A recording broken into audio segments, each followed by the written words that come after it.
Anhelamos estar en la casa del Señor. Y bueno, yo me alegré con los que me decían: a la casa del Señor iremos. Gloria a Dios. Y el día de hoy, pues ya nuestros niños y adolescentes, ellos hicieron una muy preciosa presentación, ¿verdad?, de la creación. Dios ha hecho todo para que nosotros lo podamos disfrutar. Y esa palabra poderosa que al principio dijo: sea la luz, y fue la luz, es que separó las aguas. Y cada uno de los días que ya estuvimos aquí viendo representados, esa palabra se encarnó un día y ese verbo habitó entre nosotros. Y gracias a que Él se encarnó, tú y yo podemos disfrutar ahora de la salvación en Cristo Jesús. Gloria a Dios. Pero mire, yo quiero hoy compartir contigo, quiero hablar y quiero seguir con la misma temática. Sé que están aconteciendo muchas cosas a nuestro alrededor, pero quiero hoy hablar sobre la familia. Y quiero hacer una pregunta, y ese sería el tema que nos va a ocupar esta tarde, un momento. ¿Cómo está tu familia? Y quiero que vaya conmigo al segundo libro de Samuel, capítulo 12 y verso 10. Por lo cual ahora no se apartará jamás de tu casa la espada, por cuanto me menospreciaste y tomaste la mujer de Urías, Eteo, para que fuese tu mujer. Quiero que pensemos un momento, ¿cómo está tu familia?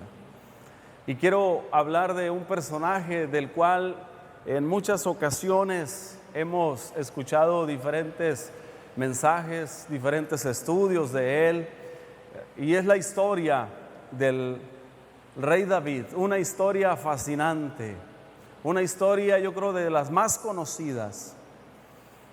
Este hombre fue rey de la nación escogida. David fue un hombre amado por Dios. Dios mismo lo escogió para ser rey después de que Saúl se mostró incapaz de poder dirigir o de poder gobernar bien. David fue un poeta, fue músico, fue pastor de ovejas, fue muy valiente al defender a su manada cuando un león, un oso le quería atacar. Él les hizo frente. En un momento muy importante en la historia se enfrentó al gigante Goliat, armado solo con una sola honda y 5 piedras, y su fe puesta en Dios. Dios le dio la victoria sobre ese gigante temible y toda la nación de Israel fue liberada. Pero hay otros aspectos de la vida de David que pueden no ser muy conocidos, sobre todo la historia de David como padre, y sin embargo nos tiene mucho que enseñar. Hay muchas lecciones que nosotros podemos aprender de David, de la vida de él como padre. Y quiero que analicemos en esta ocasión algunos de los momentos más trágicos de la vida de la familia de David y que sirvan de lección para nuestra familia, para nuestra vida familiar. Hoy estamos en el tiempo de primavera y dice la palabra en el capítulo 11 del segundo libro de Samuel. La versión Reina Valera lo inicia el capítulo diciendo: aconteció al año siguiente, en el tiempo que salen los reyes a la guerra. Hay otra traducción que dice: llegó la primavera, que era cuando los reyes salían a la guerra. Ese año David envió a Joab y a los jefes de su ejército a pelear contra los amonitas, pero él se quedó en Jerusalén, y Joab y todos sus hombres vencieron a los amonitas y conquistaron la ciudad de Raba. Una tarde, después de haber descansado un poco, David se levantó y comenzó a pasear sobre la azotea de su palacio. De pronto vio que una mujer muy hermosa se estaba bañando. David mandó enseguida a uno de sus sirvientes a preguntar quién era. Y el sirviente volvió y le dijo que se llamaba Betsabé, hija de Eliam, y que estaba casada con un hitita llamado Urías. Entonces David mandó traerla, y cuando se la llevaron tuvo relaciones sexuales con ella y luego regresó a su casa, pues apenas había tenido su periodo de menstruación y estaba cumpliendo con los ritos de purificación. Y esta mujer, Betsabé, quedó embarazada, y así que mandó a decirle a David que iba a tener un hijo suyo. Y quiero mencionar esto por lo siguiente: el rey David, en vez de salir a la guerra, se quedó en casa, en el palacio, en igual de ir con sus tropas.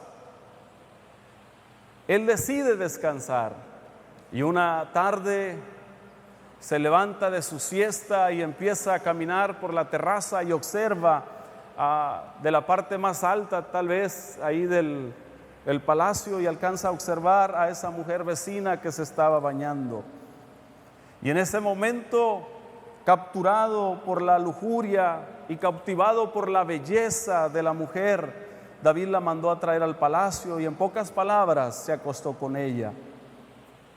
Había sido fatal para Betsabé rehusarse a tener relaciones con el rey, y la responsabilidad completa de este acto cayó sobre los hombros de David, el rey. Y cuando David fue informado que esta mujer estaba encinta, que había quedado embarazada, él rápido mandó traer a Urías de allá de la batalla y le dijo: ven y tómate un tiempo de descanso, ve a tu casa. Y Urías sale del palacio, pero no se va a su casa, se queda a la puerta principal junto con la guardia del rey, y ahí duerme. Otro día dice la palabra que el rey lo invita y hace un banquete y pueden comer y beber juntos ahí, y lo vuelve a mandar a su casa, pero él no se va, se queda. Él decía, tal vez Urías pensaba: ¿cómo voy a estar yo durmiendo y descansando en mi casa mientras mis compañeros están allá en la guerra? Yo mejor me quedo alerta aquí a lo que pueda acontecer. Y ya viendo el rey que no podía persuadirlo a que fuera y quería ocultar lo que había ocurrido, ese acto que él había cometido, lo mandó otra vez a la guerra y ordena que lo pongan al frente, y fue un blanco fácil. Y Urías muere. El rey se había quedado descansando en casa mientras los soldados arriesgaban en el campo de batalla su vida. Y lo que David hizo, y lo cuento esto así rapidito, lo que David hizo no le pareció al Señor. El rey, quien debía servir de ejemplo al pueblo, había violado la ley divina de una forma descarada. Luego él, en el capítulo 12, usted lo puede checar en casa, vemos cómo el profeta Natán va y lo visita y le lleva un mensaje de parte del Señor. Y Natán le dice: la espada jamás se apartará de tu familia. Y esta profecía de Natán probó una verdad dolorosa, y lo narra el capítulo 13 del libro de Samuel, de la segunda carta de Samuel. Uno de sus hijos, el mayor de ellos, llamado Amón, se sintió atraído por su hermana Tamar, una de las hijas de David. Y Amón la deseó tanto que se deprimía Amón, y empezó él a tramar cómo poderse acercar a su hermana. Tamar se vestía como todas las jóvenes vírgenes, con esa ropa de colores preciosa, por donde sea ella podía andar y podían decir: esa jovencita que viene ahí es una jovencita virgen. Y así se paseaba Tamar. Y Amón iba preparando el plan, y había uno de sus primos ahí medio, muy malicioso, no medio, entero, lo fue aconsejando y le dijo: mira, quédate en cama y hazte pasar por enfermo y dile a tu padre que mande llamar a Tamar y que ella te prepare comida y te la pueda dar en la boca. Fíjese hasta dónde llegó. Y Amnón convence a su padre David para que Tamar vaya y le haga unas tortas de harina, y él nunca le quitó la vista mientras ella estaba preparando la comida para él. Y cuando ella terminó, la puso sobre la mesa y le dijo: ven, hermano, a comer. Y él le pidió que los sirvientes salieran, y bueno, el resto es historia. Pero Amnón abusó de ella y luego también se deshizo de ella. Dice la palabra que así como la deseó, en un momento después la repudió. Tamar comprensiblemente quedó desconsolada. Después de eso derramó sobre su cabello y rasgó sus vestiduras y derramó ceniza porque se sentía avergonzada. Desolada, Tamar se quedó a vivir en casa de su hermano Absalón. El verso 20 dice eso, y el siguiente versículo nos enseña la respuesta de David. Cuando él se enteró que su hijo Amnón había abusado de su hija Tamar, el rey David, al enterarse de todo lo que había pasado, se llenó de furia, se enfureció, le dio mucho coraje. Y eso es todo. Tal vez nosotros quisiéramos que dijera: y David castigó a Amnón, lo desterró, platicó con él, lo encarceló una temporada, no sé, pero no lo hizo así. No hay nada de castigo, no hay regaño severo ni encarcelamiento. Y aún peor, David no hizo nada por Tamar. Le estoy platicando esto para que veamos cómo era David como padre. Tamar necesitaba protección, Tamar necesitaba afirmación y aprobación, necesitaba un padre, y lo que obtuvo Tamar fue silencio. Entonces su hermano Absalón llenó el vacío, protegió a su hermana, conspiró contra Amnón, y el capítulo 13 de segunda de Samuel, del verso 23 en delante, nos narra cómo Amnón fue asesinado por Absalón, cómo prepara todo Absalón para quitarle la vida a su hermano. Engaño, una hija violada, un hijo muerto, otro con sangre en sus manos, y un palacio revolucionado.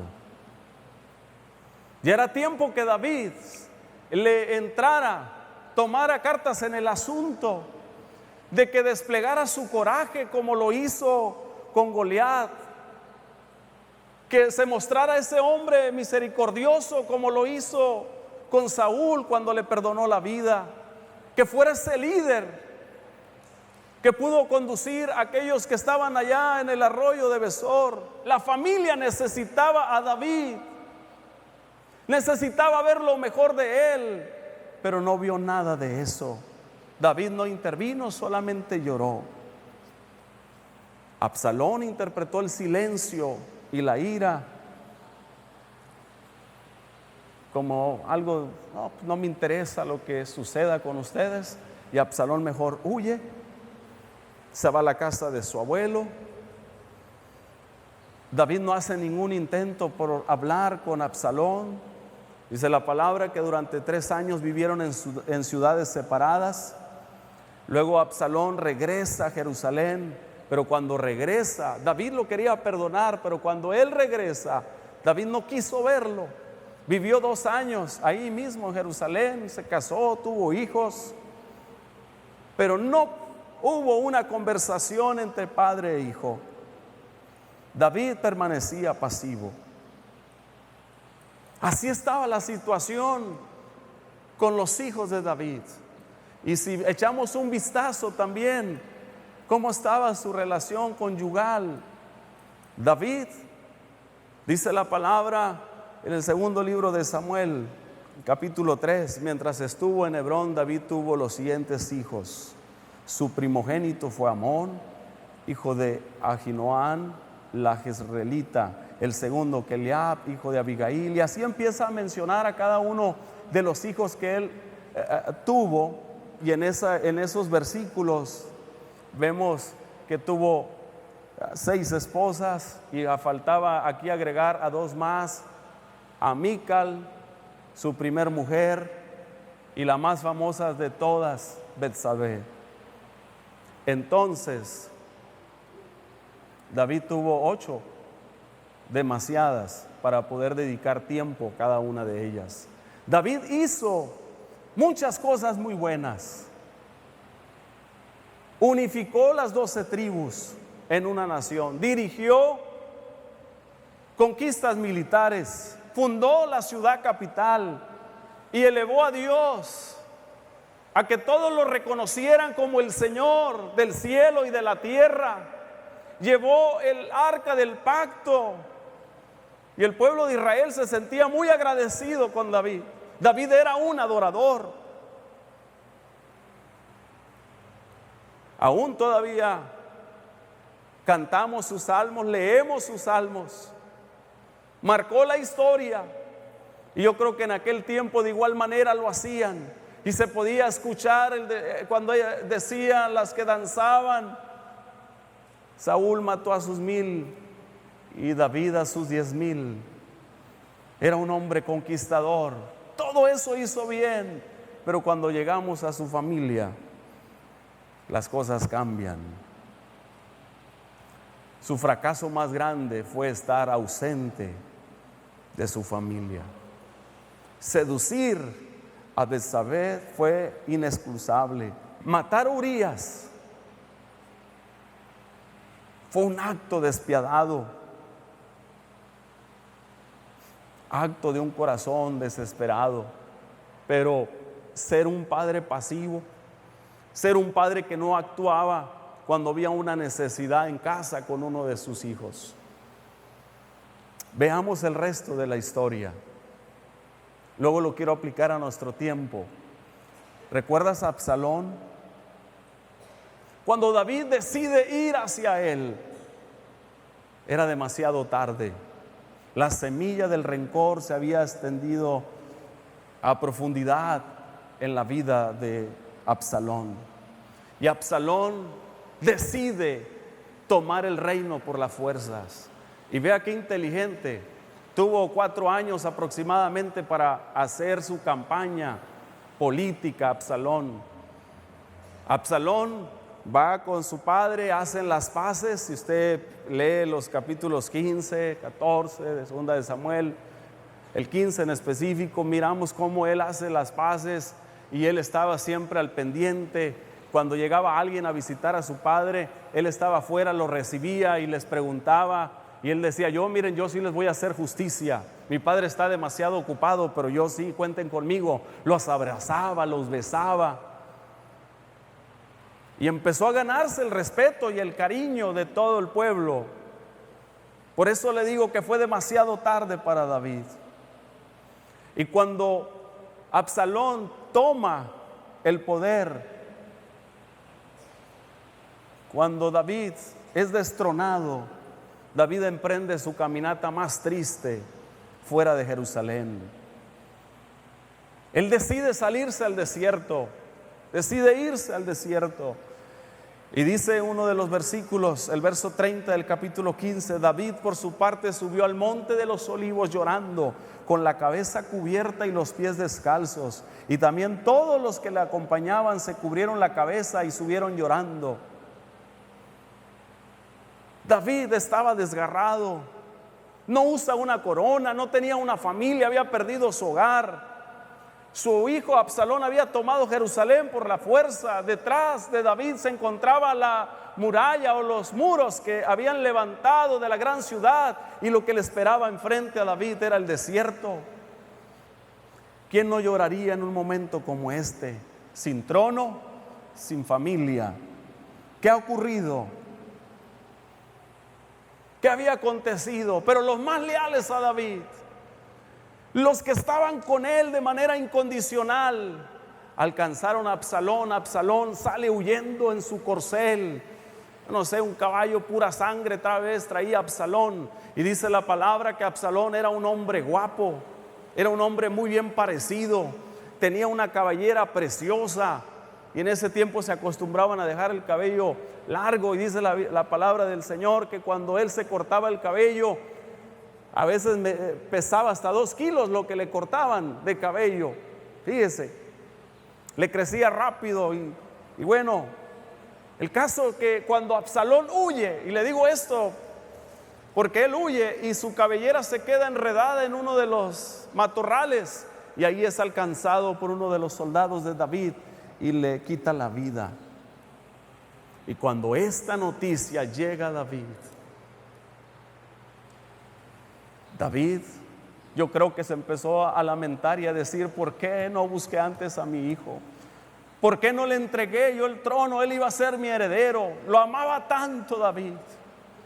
Empieza a desgarrarse el padre y empieza a decir: hijo mío, ay Absalón, Absalón, hijo mío,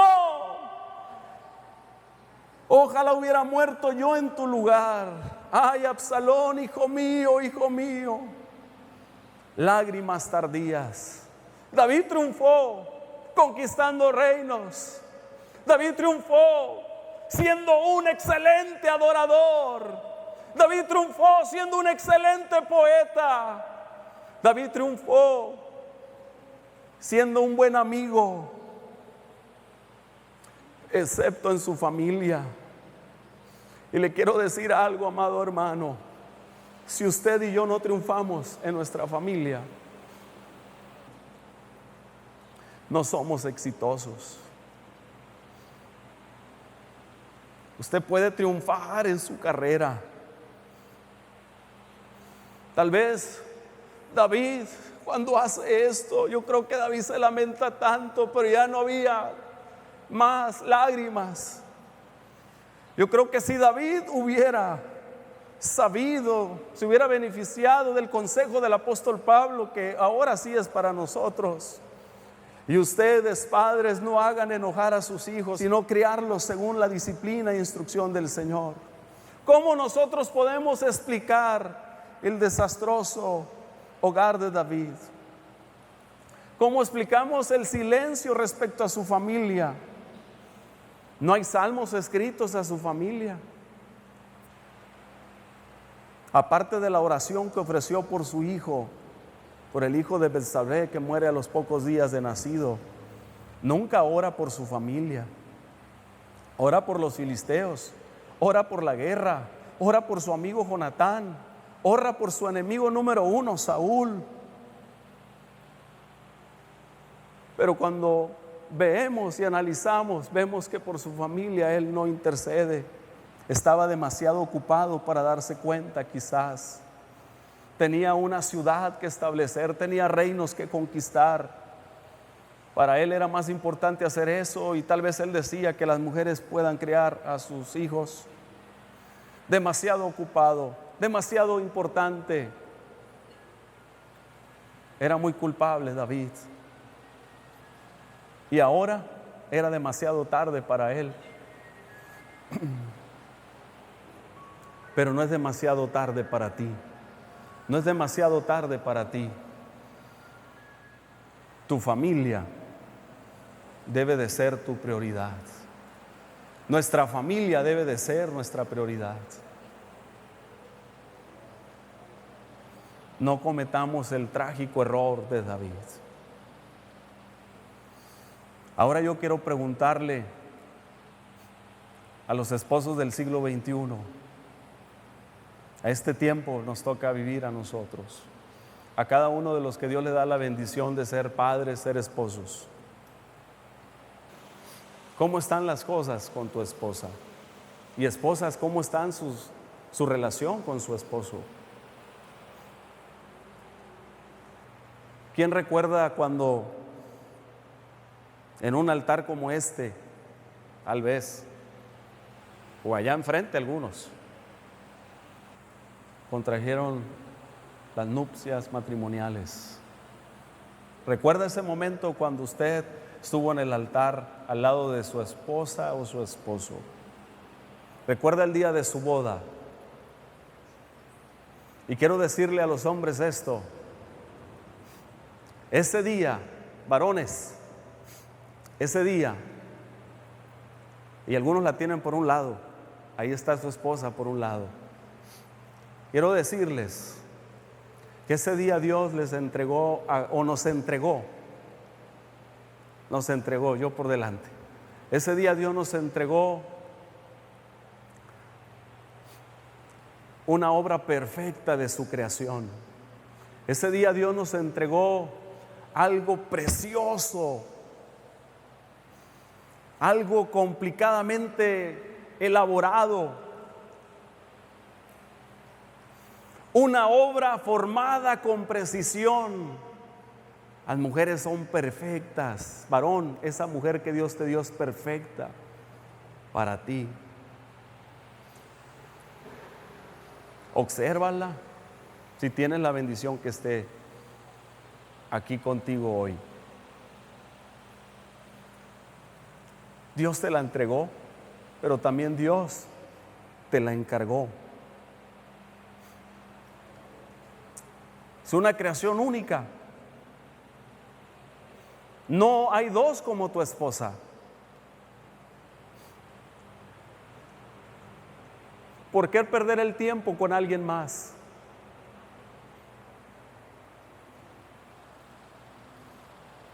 David falló en eso. David coleccionó esposas como trofeos. Vio en sus esposas un medio de placer, no como parte del plan de Dios. Pero tu esposa, amado hermano, es parte del plan de Dios. Quiero darle un consejo, y ese consejo también es para mí, en primer lugar, y para cada uno de los varones que hoy se encuentran aquí, que son esposos. Sea leal a su esposa. Ámela. Valórela. No le coquetee a nadie más.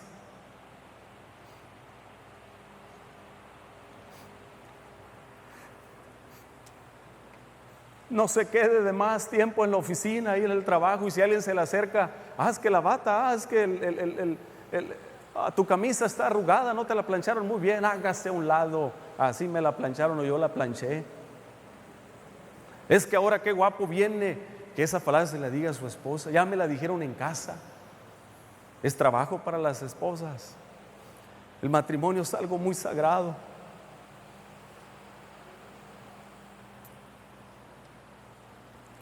Mantenga esa promesa que hizo.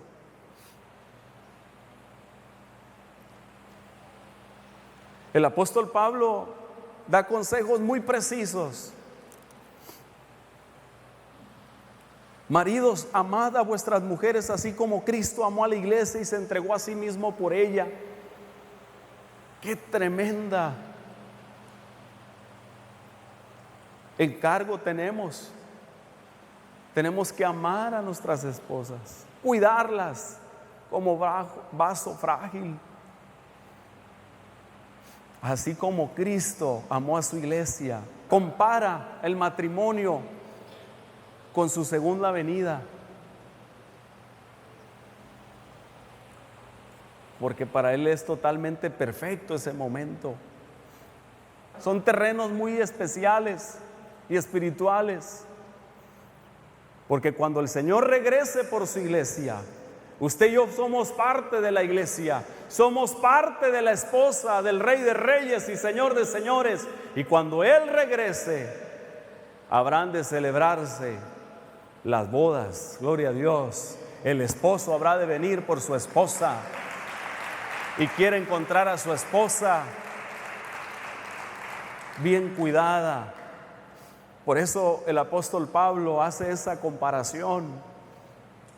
Esposos o maridos, amad a vuestras mujeres, cuidarlas.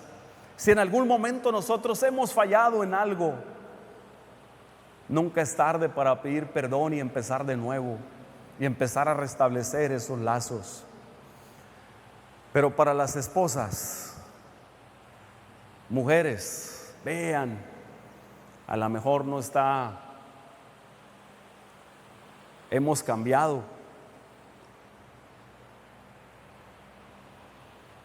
Las casadas estén sujetas a sus propios maridos como al Señor, porque el marido es el sacerdote de la casa, es la cabeza de la casa.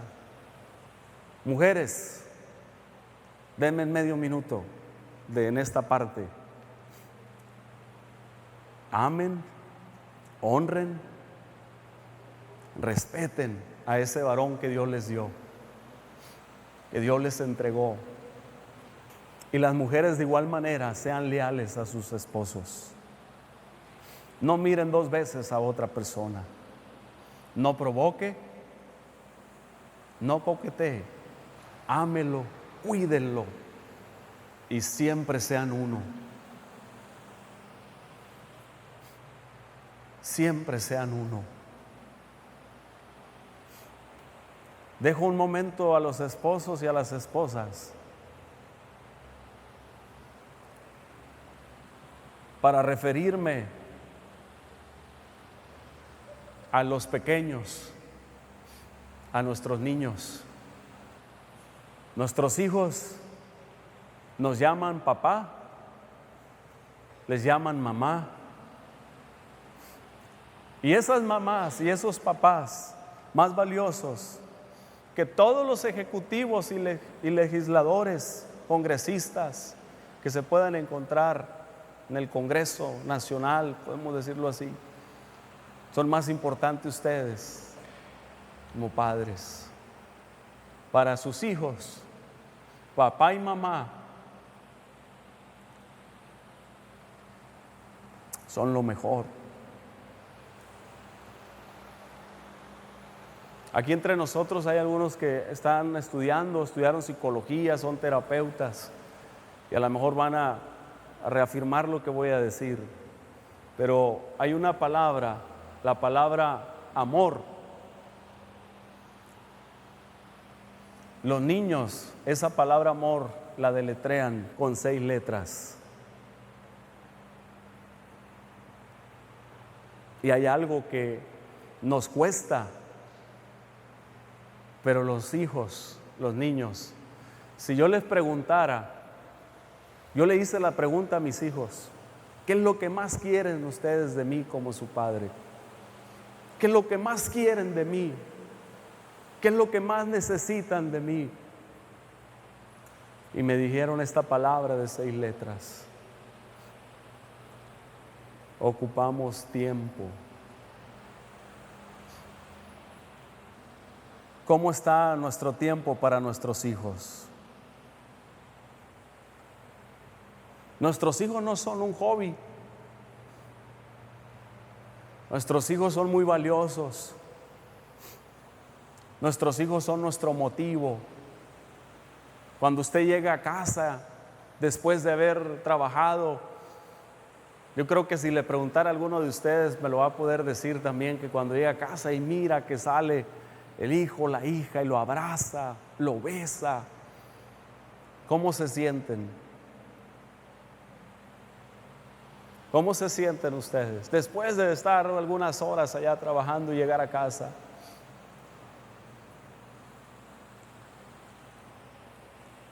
Amemos a nuestros hijos, padres.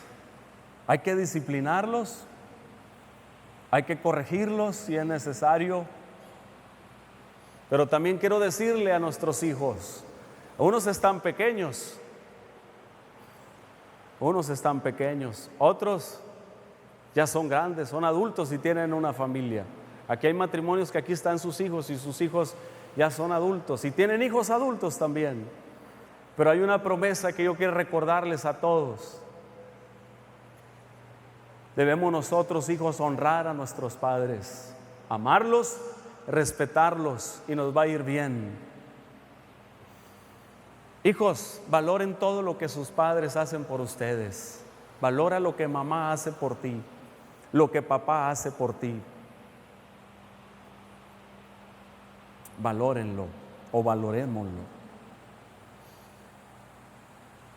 Quiero ir cerrando y vamos a ver cómo termina el rey David cuando llegan al final de sus días.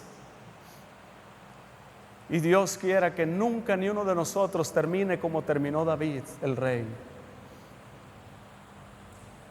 No paguemos el precio que David pagó.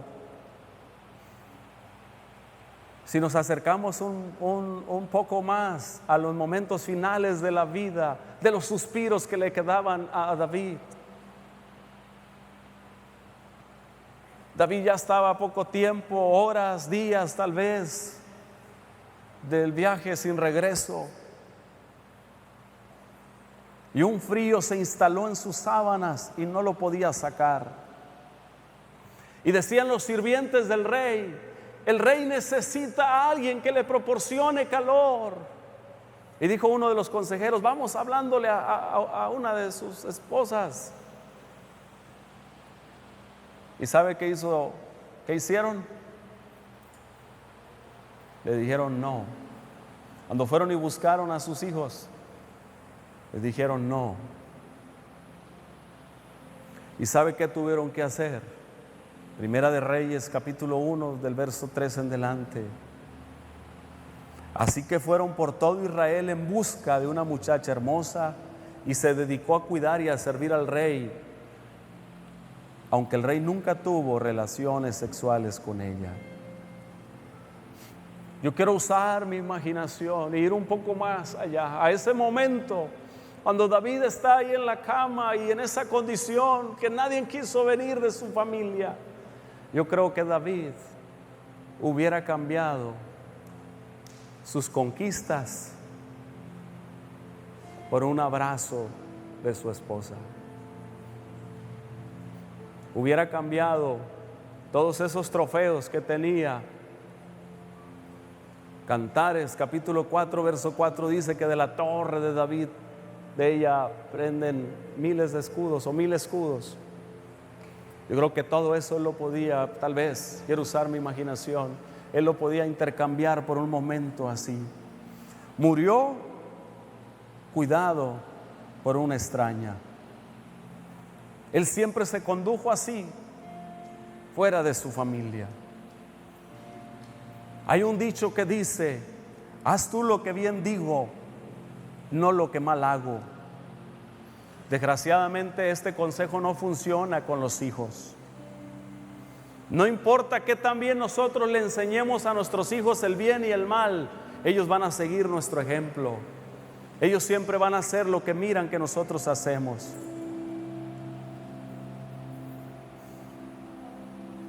¿Recuerdas la reacción de David ante la violación de su hija Tamar y el asesinato de Amnón? Solo tristeza, solo silencio. Él no tomó ninguna acción. Quizás porque pensaba, probablemente no me van a hacer caso mis hijos. Él había hecho eso anteriormente. Había cometido actos, no tenía la moral. Había actuado de manera incorrecta y no podía corregir a sus hijos. Amado Padre, ¿cómo vas a dar dirección a tus hijos si tú careces de ella? ¿Cómo podrás confrontar sus malas elecciones si tú mismo le has dado ejemplo? Cierro mi mensaje diciendo a las esposas: hagan de su esposo el receptor de su más profunda pasión, y esposos, hagan de su esposa el objeto de más alta devoción. Ámenlas. Hijos, amen a sus padres, y padres, amemos a nuestros hijos. Seamos campeones en nuestra casa.